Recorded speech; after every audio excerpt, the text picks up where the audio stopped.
Hello everyone, my name is Al and welcome to my channel Simply Create with Al.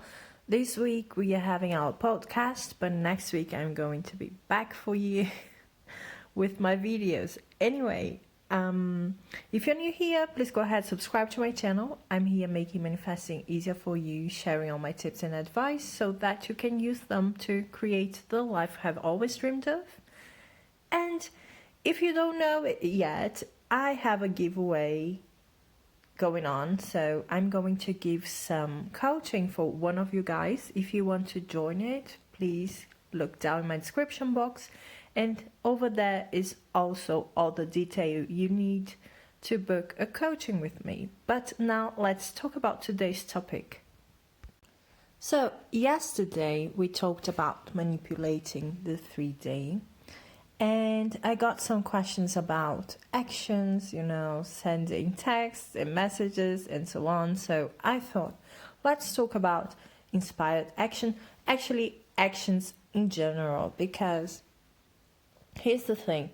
If you are the only person in your reality who has consciousness to create, then you don't need to ask me if your actions were inspired or right or wrong, because these are things you decide yourself and you have to be aware of it. If you did something and you would like it to be an inspired action, then assume that it is an inspired action, right? So let's talk about actions. I often get the question, should I do this? Should I take action? Or I did it already. Is it right or wrong? And this is the thing. The action is not really important here. There is no right or wrong action, but there is right or wrong intentions, motives, right? Are you doing this as a reaction to something that person did to you? Or how are you feeling about it? Are you feeling anxious? These are all questions you have to ask yourself, right, before you act on something. And for me, this is actually where I make a distinction between a normal action and an inspired action.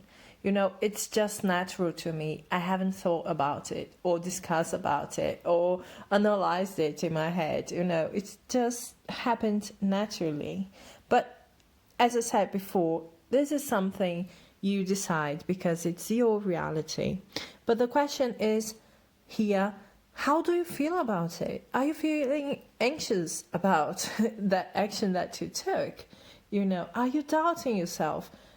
What's going on? So this is where we get into a mental diet.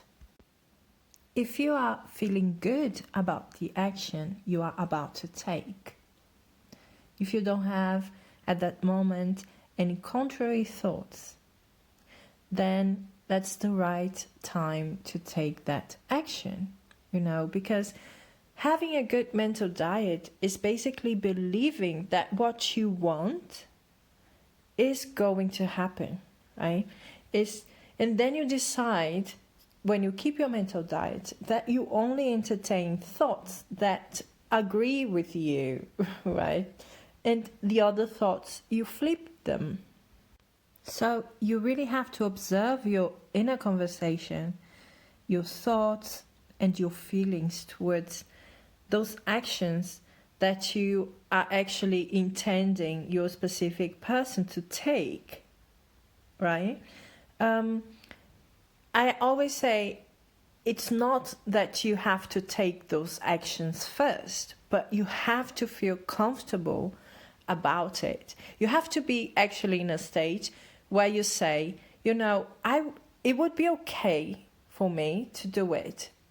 Okay, I can do it. I can pick up my phone and call my specific person, because in my mind, we are living in the end that we are together. So there is no problem about doing that. And if you feel that you have, whenever you have that thought of yourself doing it, you feel anxious or nervous, or you feel that a rejection could happen, as a result of it, then you know at that moment, my specific person is not going to contact me as long as I feel this way about it.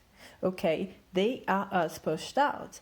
So if you're feeling bad about taking action, the action you intend them to do, then they're feeling the same. They are feeling exactly the same. They are feeling bad about doing that and they won't do. So this is something you have to work on. Because basically, being afraid of rejection is creating rejection. So if you don't want to be rejected, if you want to have a specific person with you by your side, you really have to watch those kinds of thoughts and feelings, and you have to change them. And that's why manifesting for me is more than just getting what you want. It is self-development, It's learning more about you. It's getting control over your thoughts and your emotions, and understanding that you can change your surroundings when you have exactly these tools in your hand, when you have control, when you understand your power and you accept it. So guys, that's it from me. Thank you so much for being here. If you like this podcast, please give me a like, subscribe to my channel, and I will see you soon. Next time it's going to be a video, so see you guys. Bye bye.